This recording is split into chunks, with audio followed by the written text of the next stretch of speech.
नमस्कार, हिरा वेल्थ या आपल्या युट्यूब चॅनलमध्ये आपल्या सर्वांचे स्वागत.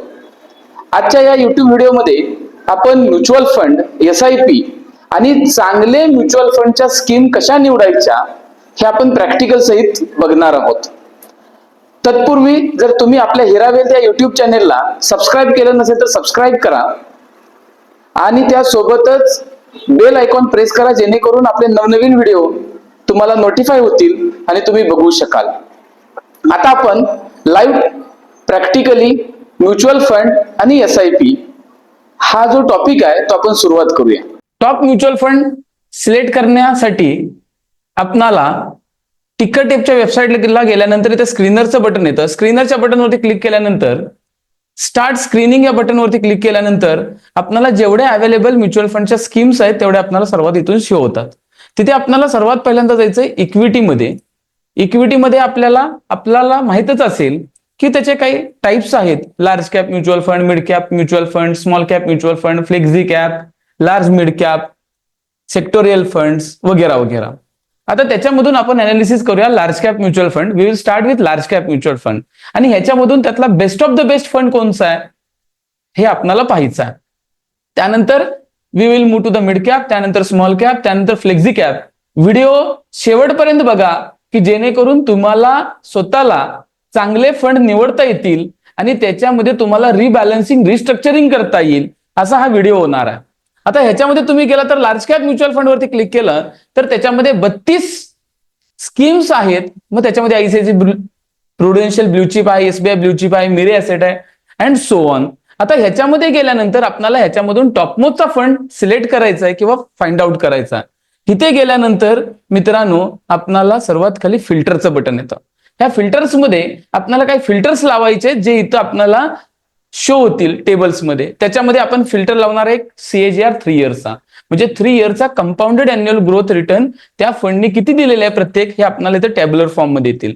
त्यासोबतच आपल्या सर्वांना माहिती आहे की प्रिव्हियस 6 मंथ मध्ये मार्केट हे बिरिश ट्रेंड मध्ये आहे आणि 6 महिन्यामध्ये त्या फंडने किती ऍब्सोल्यूट रिटर्न दिलेत, म्हणजे निगेटिव्ह असतील किंवा पॉझिटिव्ह असतील हे आपल्याला बघणं गरजेचं आहे. सो दुसरा फिल्टर लावला ऍब्सोल्यूट रिटर्नचा आणि त्यानंतर आपण एक तिसरा फिल्टर लावतो तो म्हणजे रिस्क, आणि रिस्क मध्ये व्होलॅटिलिटी. व्होलॅटिलिटी म्हणजे काय की तो जो म्युच्युअल फंड आहे तो किती व्होलॅटाईल आहे, किती वर किंवा किती खाली जातोय हे बघणं गरजेचं आहे. अशा पद्धतीने ICICI Prudential mutual fund and so on mutual funds आहेत, त्याचा प्लॅन आहे, AUM आहे, CAGR आहे, expense ratio, absolute return and volatility. आता आपल्याला जे काही क्रायटेरिया बघायचे ते criteria CAGR 3 years, absolute return 6 month आणि व्होलॅटिलिटी. आता सुरुवात करूया व्होलॅटिलिटी पासून. व्होलॅटिलिटी मध्ये सर्वात कमी व्होलॅटाईल जो स्टॉक म्युच्युअल फंड आहे तो आहे SBI blue chip mutual fund. कमी व्होलॅटाईल म्हणजे त्याच्यामध्ये चढ उतार जे असणार आहे ते कमी असणार आहे.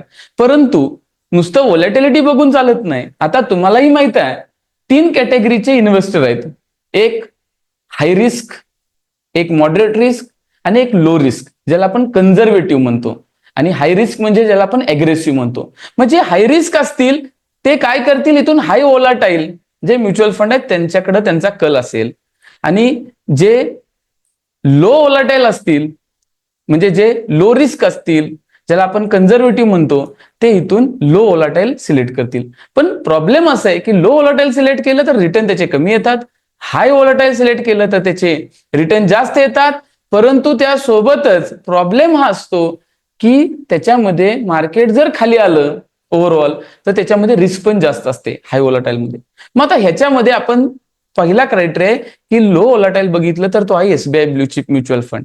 परंतु ह्याचा अर्थ नाही की तो बेस्ट ऑफ द बेस्ट आहे. त्यासाठी आपण मित्रांनो CAGR 3 इयर्सचा रिटर्न चेक करतो, कारण इन्व्हेस्टमेंट म्युच्युअल फंड ही आपण लॉंग टर्म साठी करतो. आणि इथे जर बघितलं तर सर्वात हायेस्ट CAGR चा जो फंड आहे तो आहे निपॉन इंडिया लार्ज कॅप, की ज्यांनी आपल्याला ऍब्सोल्यूट 20.22% रिटर्न दिले. त्यानंतर येतो DSP टॉप 100, त्यानंतर येतो ICICI ब्ल्यू चिप. परंतु ह्याच्यासोबत हे झाले 3 इयर्सचे. परंतु मागच्या 6 महिन्यामध्ये मार्केट जर खाली येत आहे तर मागच्या 6 महिन्यामध्ये सुद्धा सर्वात जास्त जो म्युच्युअल फंड ड्रॉडाऊन दिला त्यांनी, म्हणजे जो जास्त सर्वात ज्यांनी रिस्क जास्त घेतली किंवा रिटर्न सर्वात कमी दिले तो आहे क्वांट लार्ज कॅप, ज्यांनी -14% रिटर्न दिले. JMI त्यांनी 13% दिले. बँक ऑफ इंडिया त्यांनी 12% दिले. मग तुम्ही म्हणाल सर आता ह्याच्यामधून बेस्ट ऑफ द बेस्ट कसं निवडायचं? तर मित्रांनो, ऍब्सोल्यूट रिटर्न मध्ये सर्वात कमी जो ज्याने ड्रॉडाऊन दिला तो आहे मोतीलाल ओसवाल, परंतु तो जस्ट रिसेंटली लॉन्च झालेला फंड आहे, त्यामुळे त्याचा 3 इयरचा CAGR नाही आहे. त्यानंतर येतो डीएसपी टॉप 100. डीएसपी टॉप 100 मध्ये मायनस ओनली 6%चा ड्रॉडाऊन आहे आणि CAGR बघितला तर त्याचा 19%चा आहे. व्होलॅटिलिटी सुद्धा एक ऍव्हरेज व्होलॅटाईल आहे. सो ह्याच्यामधून डीएसपी टॉप 100 हा या क्रायटेरिया मधला एक चांगला फंड आपल्यासाठी असू शकतो. त्याच्यासोबत मग निपॉन इंडिया लार्ज कॅप आहे, ICICI प्रुडेन्शियल ब्ल्यू चिप आहे, परंतु त्याच्यासोबत त्याचे ऍब्सोल्यूट रिटर्न सुद्धा ऑलमोस्ट नियर अबाउट -6.20च्या आसपास आहेत, -8 वगैरे. व्होलॅटिलिटी सुद्धा एक मॉडरेट व्होलॅटाईल आहे. सो डीएसपी टॉप 100 हा एक फंड लार्ज कॅप मध्ये आपण सिलेक्ट करू शकतो. तुम्ही ज्या फंड मध्ये इन्व्हेस्ट करत असाल ते तुम्ही कमेंटमध्ये पुट करा, की जेणेकरून तुम्हालाही समजेल की आपण करतोय ज्या इन्व्हेस्टमेंट ते आपल्या राईट आहेत का, आपल्याला त्याच्यामध्ये काय रिबॅलन्सिंग रिस्ट्रक्चरिंग करणं गरजेचं आहे. त्यानंतर दुसरा जो आहे तो आता आहे आपला मिड कॅप कॅटेगरीमध्ये. आता मिड कॅप कॅटेगरीमध्ये ऑलमोस्ट 30 फंड्स आहेत. आता ह्याच्यामध्ये जर तुम्ही बघितलं तर व्होलॅटिलिटीमध्ये तर सर्वात हाय व्होलॅटाईल आहे HSBC मिड कॅप, त्यानंतर ITI, त्यानंतर टॉरस. कमी व्होलॅटाईल मध्ये जर तुम्ही बघितलं तर तो आहे हिलिओस, पण अगदी त्याचे रिटर्न्स नाहीत कारण जस्ट न्यूली लॉन्च आहे. SBI मॅग्नमचा जो फंड आहे तो जर तुम्ही बघितला तर ह्या सर्व कॅटेगरीमध्ये कमी व्होलॅटाईल आहे. त्यानंतर आहे ॲक्सिस, त्यानंतर आहे PGIM अँड सो ऑन. परंतु सेम पुन्हा इथे आपल्याला 3 इयर CAGR बघावं लागेल. 3 इयर CAGR मध्ये सर्वात टॉप मोस्ट आहे मोतीलाल ओसवाल मिड कॅप, त्यानंतर आहे HDFC मिड कॅप, त्यानंतर आहे ITI, त्यानंतर आहे एडलविस. आणि ऍब्सोल्यूट रिटर्न 6 मंथ मध्ये बघितलं तर सर्वात जो कमी ज्याने ड्रॉडाऊन दिला तो आहे WC मिड कॅप, त्यानंतर आहे HDFC मिड कॅप, त्यानंतर आहे SBI मॅग्नम. आणि सर्वात जास्त ज्याने ड्रॉडाऊन दिला तो आहे HSBC मिड कॅप, त्यानंतर आहे क्वांट मिड कॅप, त्यानंतर आहे UTI. मग ह्याचा जर ऍव्हरेजली विचार केला तर साधारणपणे ऍव्हरेजली जर ऍब्सोल्यूट रिटर्न बघितला तर तो -10%, 11%च्या आसपास आहे मागच्या 6 महिन्यात.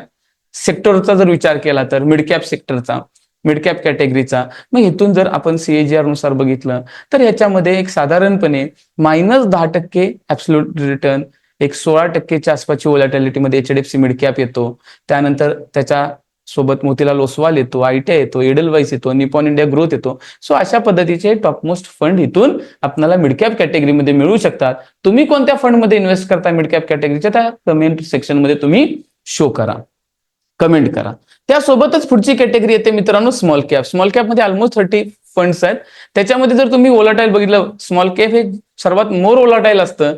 आता ह्याच्यामध्ये LIC चा जो म्युच्युअल फंड आहे तो 23% व्होलॅटाईल आहे. आणि तिथं जर बघितलं तर कमी व्होलॅटाईल आहे क्वांटमचा, त्यानंतर SBI स्मॉल कॅपचा, त्यानंतर ICICIचा.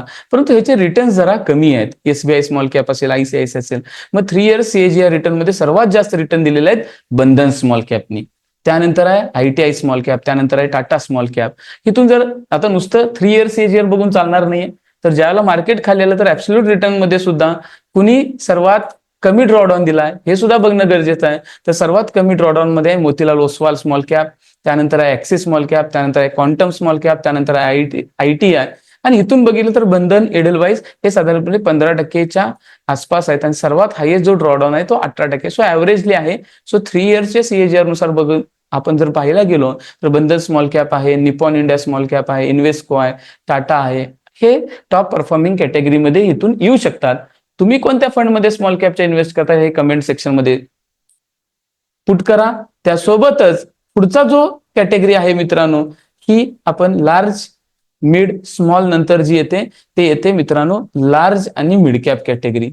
लार्ज आणि मिड कॅप कॅटेगरीमध्ये सुद्धा जर आपण गेलो तर इथं सुद्धा जर तुम्ही बघितलं तर व्होलॅटिलिटीमध्ये सर्वात हायेस्ट व्होलॅटिलिटी आहे LIC म्युच्युअल फंडची, सर्वात कमी व्होलॅटाईल आहे बजाज फिनसर्व, त्यानंतर ICICI Prudential, SBI large cap. परंतु त्याचसोबत CAGR सुद्धा बघावं लागेल. CAGR मध्ये इथून आपण जर बघितलं तर मोतीलाल ओसवाल लार्ज आणि मिड कॅप सर्वात हायेस्ट CAGR आहे. बंधन कोर इक्विटी त्यानंतर CAGR मध्ये, ऍब्सोल्यूट रिटर्न मध्ये बघितलं तर ऑब्विसली ड्रॉडाऊन कमी असणारे जे आहे त्याच्यामध्ये येतो पहिला नंबर. कमी ड्रॉडाऊन आहे ICICI प्रो आहे, SBI लार्ज मिड आहे, PGIM आहे, DSP आहे, निपॉन आहे. आणि इथून जर आपण बघितलं तर सर्वात योग्य मोतीलाल ओसवाल लार्ज कॅप, बंधन कोर आहे, ICICI प्रुडेन्शियल आहे. अशा पद्धतीने आपण ह्याच्यामधून सुद्धा चांगले फंड निवडू शकतो. आता आपणाला जर हा व्हिडिओ आवडला असेल तर तुम्ही आपल्या ह्या व्हिडिओला लाईक करा, मित्रांना शेअर करा आणि त्यासोबत आपल्या कमेंट सेक्शनमध्ये तुम्ही कोणत्या फंडमध्ये इन्व्हेस्ट करताय हे तुम्ही शो करा, तिथे कमेंट करा. त्याच्यामध्ये काय तुम्हाला रिबॅलन्सिंग, रिस्ट्रक्चरिंग हवा असेल तर डिस्क्रिप्शनमध्ये आपला नंबर दिलेला आहे, त्या नंबरवरती तुम्ही कॉल किंवा व्हॉट्सअप करून एक्स्ट्रा माहिती घेऊ शकता किंवा तुमच्या काही क्युरीज असतील त्या तुम्ही फ्री ऑफ कॉस्ट समजून घेऊ शकता. Thank you for watching the video.